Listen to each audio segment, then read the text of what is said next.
My classmate paid a hacker to get my exam paper rejected. So I tracked the IP, got his admission canceled, then got invited as guest speaker at the same college he got blacklisted from. There's a special kind of pain that comes with watching everything you've worked for unravel in a single email. I was sitting in the corner booth of the campus library cafe, same spot I always claimed during finals week, when the email came through. Subject: Academic Integrity Review, Final Exam Invalidated. I remember staring at the subject line, thinking it had to be a mistake. I hadn't cheated. I hadn't even spoken to anyone during that final. I was one of the last to leave, like always. I was the kid who erased extra pencil marks from the margins just to avoid suspicion. And now I was being accused of academic dishonesty? When I opened the message, my stomach dropped. It said my final project had been flagged as plagiarized, submitted from a non-authorized device, and that until a formal review, my grade would be voided and I would not graduate on time. I'm not a crier. Never have been. But that afternoon, I just walked to the bathroom, locked the stall, and let everything crash down. I'd worked for 4 years for this degree. For years of skipping parties, tutoring classmates for money, pulling night shifts at a 24-hour diner while still making the dean's list. I wasn't flashy or popular, but I was damn good at what I did. And this email? This email said none of it mattered. At first, I thought maybe it was a tech glitch. Maybe someone had hacked into my account, or a virus had corrupted my upload. But then the paranoia crept in. Had someone done this to me? Like on purpose? It was a ridiculous idea until it wasn't. Because just the week before, I'd overheard a conversation in the computer lab. 2 students talking in low voices. One of them said, "If I don't beat Marcus's score, I'm toast." The other replied, "Then make sure he doesn't submit it at all." At the time, I brushed it off. Thought maybe they were joking. We're talking about someone else. But now, that voice in the back of my head wouldn't shut up. Because Marcus was me. That's the thing about flying under the radar. People think you're not paying attention. But I always paid attention. And I had one name in mind, Tyler Jenkins. Tyler was in 2 of my classes and couldn't stand the fact that I always set the curve. He was smart, but lazy. Smooth talker. Son of a rich real estate guy from Miami. He'd once told a professor that the grading system was biased against innovative thinkers. Translation: he couldn't bother with deadlines. He made a joke once about buying someone's paper online and getting away with it. Everyone laughed. I didn't. I hadn't thought much about it until I remembered that conversation in the lab. So I decided to dig. First thing I did was check the activity log on my student portal. You'd be surprised what kind of metadata those platforms store. It showed my submission came from an IP address located 2 states away and on a browser I never used, Safari. I'm a Chrome on Windows guy. Always have been. That's when I knew. Someone had stolen my file and submitted it from another location, then flagged it as plagiarized. I didn't know how, but I was going to prove it. Now, I wasn't a hacker or anything, but I was decent at digital forensics thanks to a CS elective I took sophomore year. I started by requesting access logs from the IT department, claiming I suspected my account had been compromised. Took some back and forth, but I eventually got limited logs showing login attempts from an unfamiliar device. Bingo. Then, I remembered something Tyler had said months ago. My cousin built a bot that pulls files from shared drives. At the time, I laughed it off. But now I comb through my Google Drive permissions. Turns out, someone had shared access for a few minutes the week of the exam, long enough to copy a file. The activity was tied to an anonymous email address, adjachelp97 at something. The name was a dead end until I ran a WHOS lookup on the IP used to submit the fake exam file. It pinged from Clearwater, Florida. Guess where Tyler's tech genius cousin lives? Clearwater. I connected the dots. And it was time to act. I documented everything. Screenshots, access logs, emails, timestamp comparisons, a timeline from when I uploaded the file to when the suspicious activity began. Then I compiled it all into a PDF and walked into the academic integrity office like I was dropping off a nuclear warhead. The admin didn't say a word as I handed it over. She just nodded and said, "We'll review this." It took 2 weeks. 2 agonizing weeks of silence, second-guessing, and wondering if I was going to lose everything because of someone else's ego. But then, finally, the email came. Subject: reinstatement of exam grade. Case resolved. The relief I felt in that moment was indescribable. My grade was restored. My graduation was back on. And Tyler? Tyler was under investigation. But that wasn't the end. Not by a long shot. Because what started as relief quickly turned to anger. This guy tried to ruin my future. And for what? A better class rank? Ego? He went after everything I had built. I wasn't about to let him walk away with a slap on the wrist. And I still had one last card to play. After I got that case-resolved email, I thought things would finally calm down. Like I could just move on and graduate in peace. But no, that's not how the story goes. Because Tyler? He didn't just take the hit and disappear. He fought back hard. First, I got wind through campus grapevine that Tyler was telling people my side of the story was fake, that I was somehow desperate to cover up a mistake, that I'd hacked my own grades. Classic victim blaming. And honestly, it stung worse than the initial betrayal. I'd never felt the sting of jealousy or hatred from a peer before. I'd always been the quiet, focused guy who kept to himself. But this was a different level of toxic. The worst part was watching some professors hesitate. I'd never been a troublemaker, but suddenly, I was that student, the one with issues. Then came the emails from Tyler's camp. Passive-aggressive, threatening, sometimes just plain cruel. They called my work unoriginal, accused me of fabricating evidence, and even hinted at legal action if I kept pushing. The stress was overwhelming. I had finals coming up, job applications piling, and family asking if I was okay. I wasn't.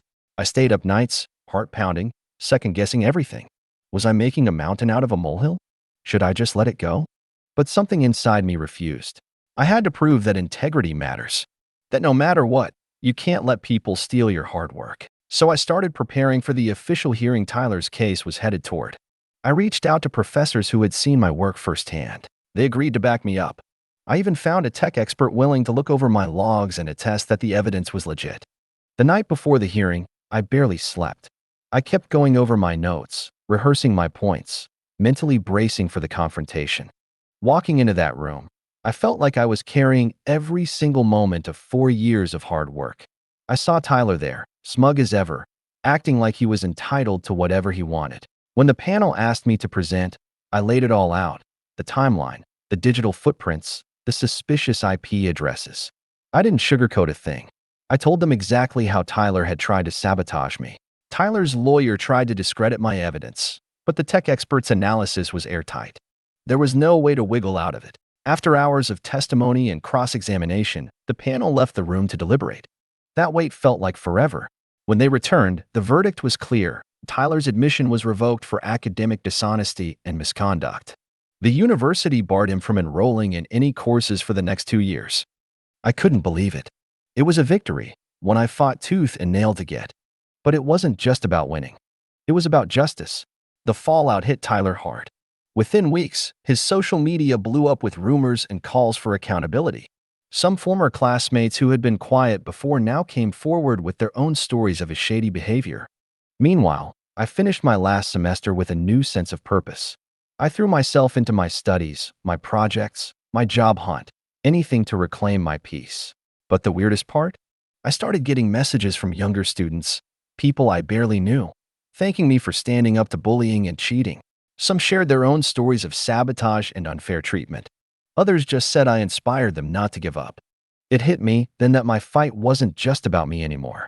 It was about everyone who's ever been pushed down for standing their ground. Fast forward 2 years. I was contacted by my old college's alumni office to give a guest lecture on ethics and perseverance in academia.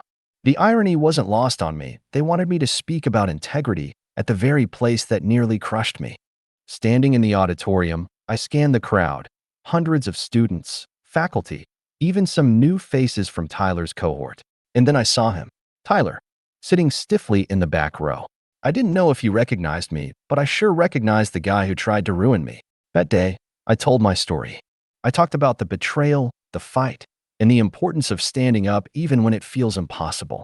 I didn't call him out by name. I didn't have to. The room was silent, hanging on every word. Afterwards, several students came up to me saying my story gave them hope. That moment, standing there, I realized I wasn't just the guy who got cheated. I was the guy who turned the page. But what about Tyler? He stayed on probation for the rest of his enrollment. Eventually, he dropped out. A year later, I heard through the grapevine that he was struggling to get into other colleges. His reputation followed him like a shadow. It felt strange to know that while I was moving forward, building a career, earning respect, He was stuck. But I never wished him ill. I just wanted the truth to matter. Because if there's one thing I learned, it's this. People will try to tear you down. They'll sabotage you, lie about you, and try to erase your hard work. But if you hold on to your integrity, if you fight for what's right, even when the odds are against you, you'll come out stronger. After that guest lecture, things started to shift for me, not just at college, but in life. The experience with Tyler, the sabotage, the public fight, it wasn't just a chapter in my past. It became my foundation. I realized I wasn't just fighting against something, I was fighting for something. For my dignity, for my future, and for every student who felt powerless in the face of unfairness. Graduation came, and I walked across that stage with a mix of relief and pride.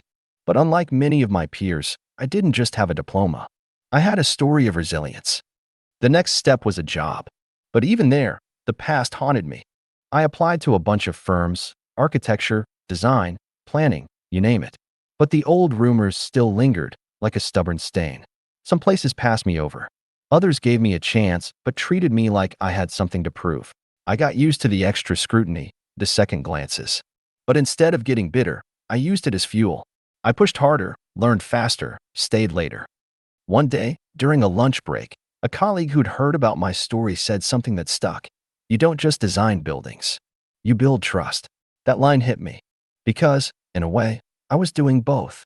Around this time, I connected with a startup incubator that supported young professionals with innovative ideas. They believed in fresh voices and new perspectives. I pitched them my plan, a software platform designed to help students submit projects securely and transparently, preventing tampering or plagiarism. The idea came from what happened to me. If my college had better security, better tracking, maybe Tyler wouldn't have had a chance to mess with my work. The incubator loved it. They gave me seed funding, mentorship, and a team to start building. I threw myself into the project like never before. Sleepless nights, endless coding sessions, and countless revisions. It wasn't easy. There were days when the code wouldn't work. Days when I doubted if anyone would even want this product. Days when the weight of past scars tried to drag me down. But every time I thought about quitting, I remembered that moment when I stood in front of that auditorium, speaking my truth. That kept me going. A year later, we launched. The software was a hit. Several universities signed on, eager to prevent the kind of sabotage I'd experienced. I started getting emails from students, professors, and administrators thanking me for making their lives easier and fairer. One message stood out. It was from a student who'd been accused of cheating. Using our platform, the evidence cleared them immediately, proving their innocence. They told me, "You saved my future." Reading that, I felt a powerful sense of purpose. This was more than business. It was personal justice on a larger scale. Meanwhile, news about the startup spread quickly. I was invited to tech conferences, university panels, and industry meetups. Each time, I shared my story, not just the success, but the struggle. People respected that honesty. At one conference, I met Dr. Simmons, the head of the university's ethics committee. We hit it off immediately. She told me how rare it was to find someone so young who truly understood the weight of academic integrity. She even invited me to join a panel to help draft new policies around digital submissions. It felt like full circle. From being the victim of cheating to becoming a leader in protecting students' rights. But of course, nothing's perfect. Tyler's name still lingered in the background, a reminder of the past I couldn't erase. A few months back, a reporter reached out for a piece on startup founders with inspiring backstories. I agreed to an interview, thinking it was a chance to highlight the product and the mission. But when the article came out, I noticed one thing: the reporter mentioned Tyler's scandal without asking me first. It was framed as a scandalous rivalry instead of a story about resilience. At first, I was pissed. Why drag up the past for clicks? But then I realized this story wasn't mine to control anymore. It belonged to everyone who had faced betrayal and come out stronger. So I let it be. More recently, the company's grown beyond what I imagined. We've expanded to dozens of campuses across the country. Our team tripled. We're building new features to protect student work even more thoroughly, using blockchain tech and AI. The impact? Real and measurable. I still get messages from students, sometimes nervous, sometimes hopeful, and I tell them this every time. Stand your ground. Fight for what's right. Because in the end, integrity isn't just a word, it's your armor. One day, out of the blue, I got a LinkedIn message from Tyler. It was short and awkward. "Hey, I heard about your startup. Looks like you're doing well. Maybe we can talk. I stared at the message for a long time. Part of me wanted to ignore it. Another part wanted to reply with something sharp, reminding him of everything. But instead, I wrote back, "Glad you're interested. Integrity matters. Maybe now you understand why." That was it. No drama. No insults. Just a reminder. Because sometimes, the best response is the one that shows you've moved on. Looking back, I see how much this all changed me. The betrayal from a classmate, the fight for justice, the struggle to prove myself, it shaped the person I am today. Not just as a professional, but as a human. I learned that setbacks don't define you. People's actions don't have to dictate your future. And most importantly, that standing up for yourself can inspire others to do the same. If there's one thing I want anyone reading this to take away, it's this. Life isn't fair. People will try to cheat you, lie about you, and knock you down. But you get to decide how you respond. You can crumble or you can rise. And sometimes, when you rise, you don't just lift yourself, you lift everyone around you. After my message to Tyler, things settled into a weird kind of silence. I didn't expect him to respond, and he didn't. Honestly, I didn't want him to. That small exchange was less about him and more about me, closing a door I'd kept cracked open for far too long. But the past has a way of sneaking back when you least expect it. A few months after the LinkedIn message, I got a call from my alma mater's student council. They were planning an event, a panel discussion on academic integrity, mental health, and resilience. They wanted me to come back as a keynote speaker. Part of me hesitated.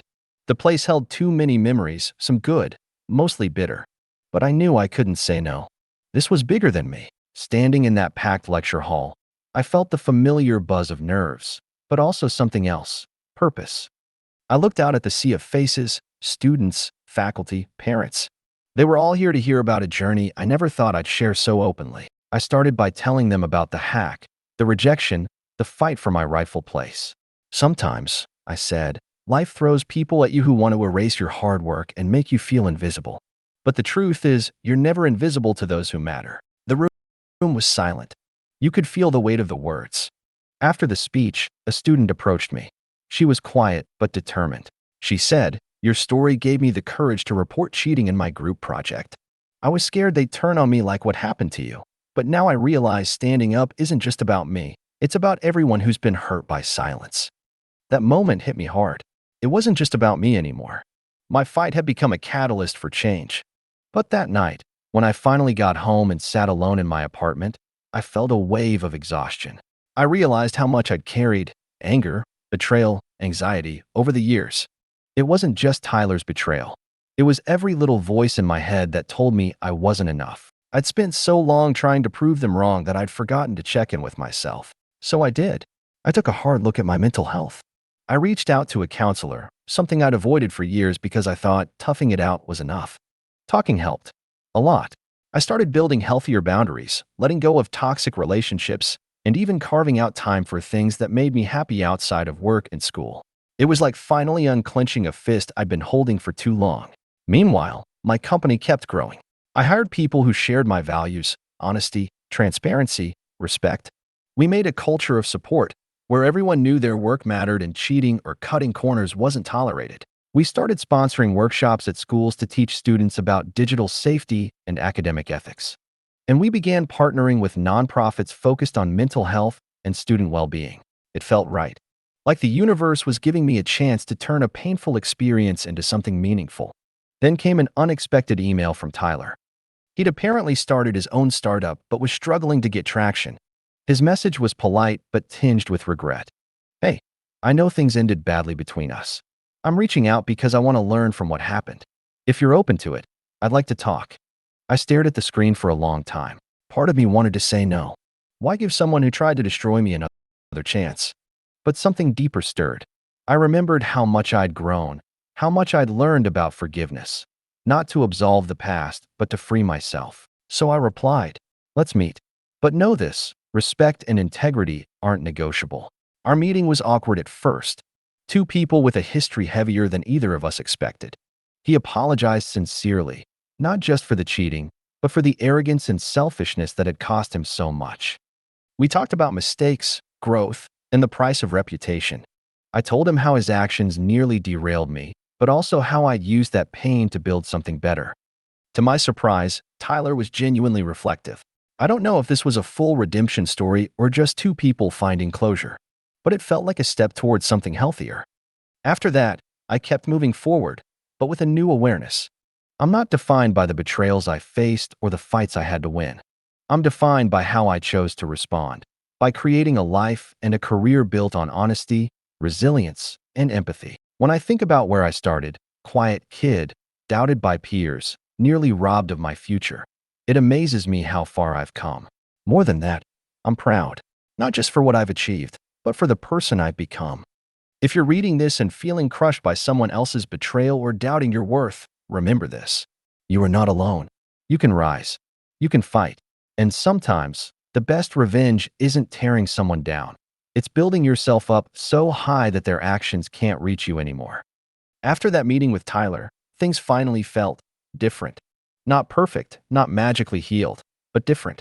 There was no sudden friendship or dramatic reconciliation, but a quiet understanding. I didn't owe him forgiveness, and he didn't owe me redemption. But in choosing to meet, we both took a step away from bitterness. What followed was the real challenge, moving forward without letting the past pull me back. I threw myself into expanding the startup, focusing on new features, partnerships, and hiring the right people. The weight of my personal story made me hyper-aware of the responsibility I carried, not just as a founder, but as someone who'd seen firsthand how deceit could ruin lives. Every contract I signed, every pitch I made, I reminded myself, integrity first. The startup became more than a business, it was a mission. We helped universities protect student work. We exposed academic dishonesty. We raised awareness about mental health struggles tied to academic pressure. And the impact was real. Seeing students message me about how our platform saved them from false accusations or helped maintain their dignity never got old. It fueled me, reminded me why I'd fought so hard to get here. But the story that touched me most wasn't from a college student or a professor. It was from a single mom juggling school and work. She told me how the platform had allowed her daughter to prove her work was original, even when a group project partner tried to take credit for it. She said, "Because of you, my daughter knows she's not invisible. That's what I want to leave behind, a legacy where people feel seen, valued, and protected." Looking back at everything, I realized my journey wasn't just about revenge or proving Tyler wrong. It was about reclaiming my own narrative. Tyler tried to erase me from my success story.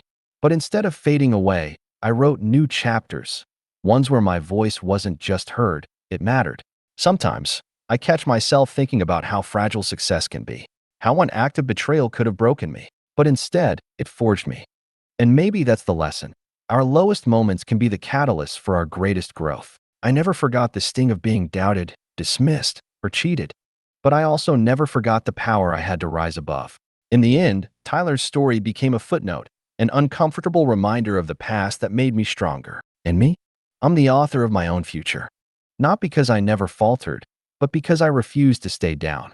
If you're reading this, and you're facing a betrayal, a lie, or a moment when someone tried to take credit for your work, remember this. You can choose how the story ends. You can choose to build, to fight, to rise.